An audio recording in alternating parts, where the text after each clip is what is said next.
Story number 1. Kicked out of a restaurant for breastfeeding.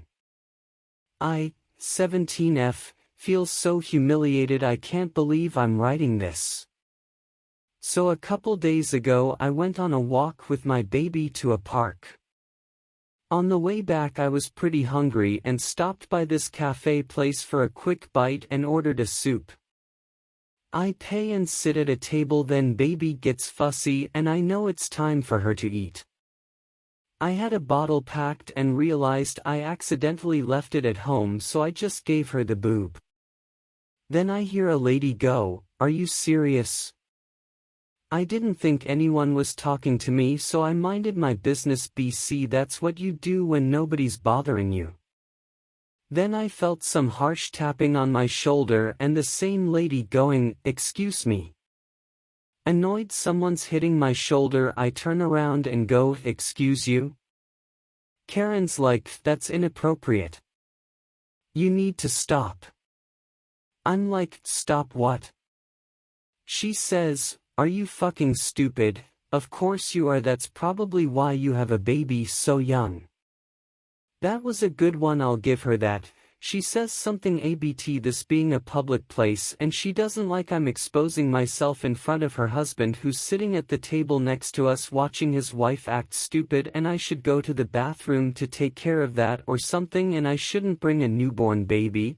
My baby is obviously too big to be a newborn, out in public anyway, BC of corona and stuff. She wasn't even wearing a mask and was all up in my face, so obviously not that concerned. ABT corona.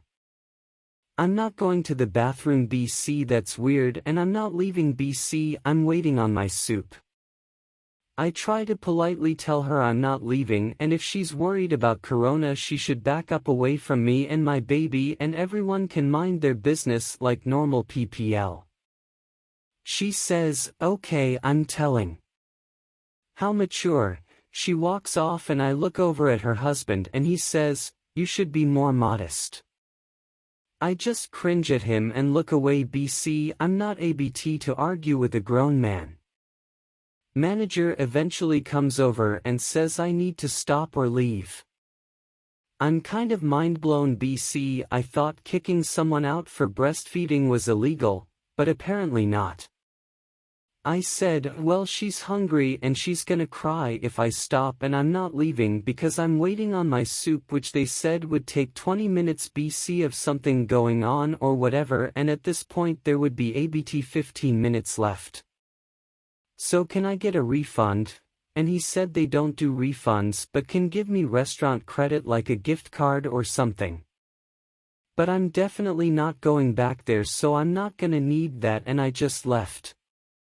Of course Karen mumbled a few things, ABT me being a slut or whatever, to the manager, and I told her to shut up. Then she started screaming, but I walked out the door before I could hear her tirade on me, and the manager stopped her from following me. I'm in Los Angeles, BTW, which isn't a really conservative area. But yeah, my first experience with a Karen.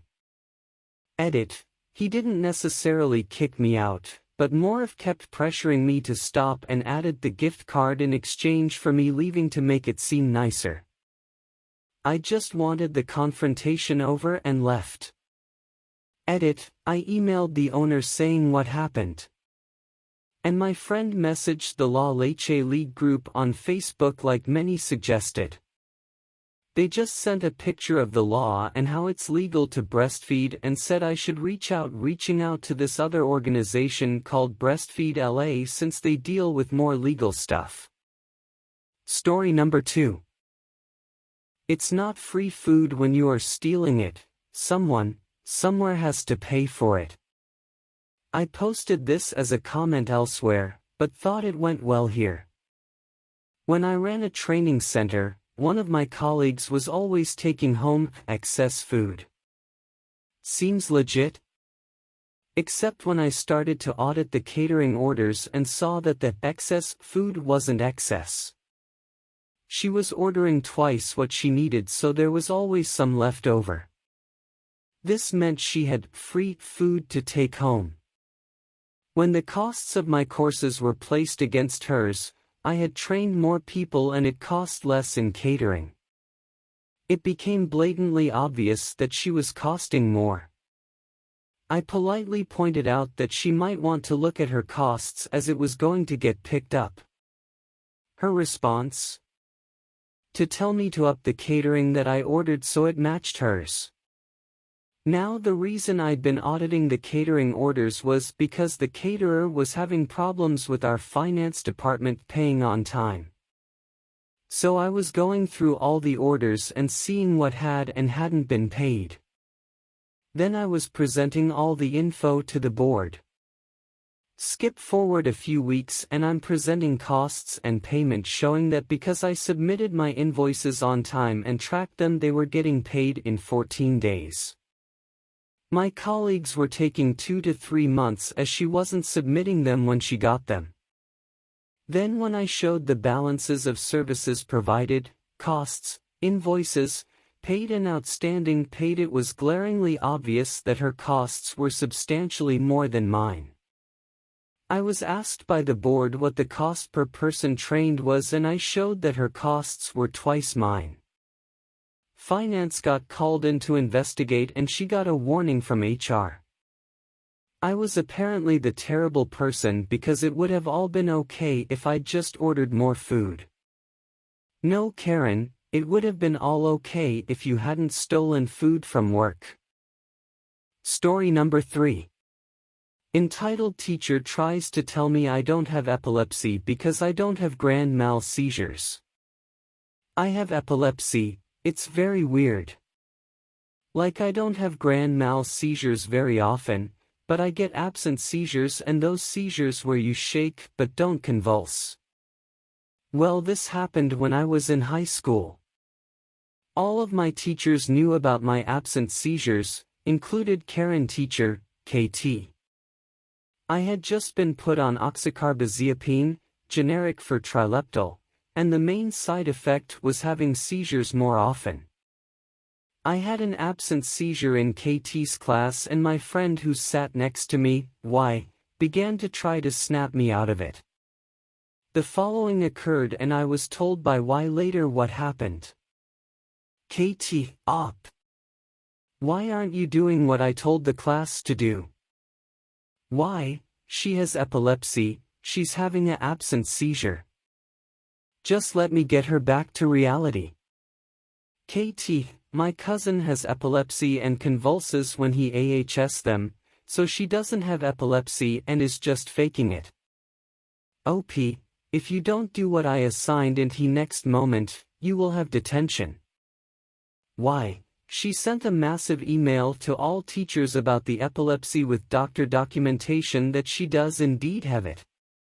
You cannot send her to the office for detention for a medical issue that she has no control over. KT, I can so and I will do so when I see fit. Why? If you don't like it, you can go with her. Now to note, I have only had 2 grand mal seizures in my life, once when I was 16 and once when I was 18. Haven't had one since then, thank God, but I definitely have epilepsy. Why? I'll report your ass to the Board of Education if you try to do that, KT. That's not her fault. S1, yeah, she's got a medical condition, KT, so therefore you cannot send her out by law for this. He was doing college classes for lawyer career path. KT, op. Wake the F *******. Story number 4. My child meets her first Karen. So this happened earlier today. My 13-year-old daughter was sitting on our front porch in a rocking chair, enjoying the weather. She was wearing a pair of pajama pants and a cropped tank top, with her knees drawn up to her chest. A woman drove by, then circled around. The woman proceeded to get out of her car, walk to my daughter sitting on the porch, and to yell at her that she was too exposed, and needed to put on more clothes because her outfit was distracting the woman's son. My daughter told the woman that she was dressed, and that what she was wearing was perfectly fine.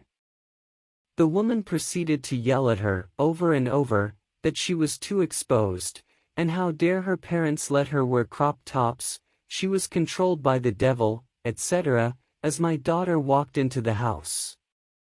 "This is where I love my kid." She got the plate, and gave it to us. We filed a police report of harassment. Here's hoping the quick word from the cops will be the end of it. 5. Entitled Karen thinks I'm buying for her kid.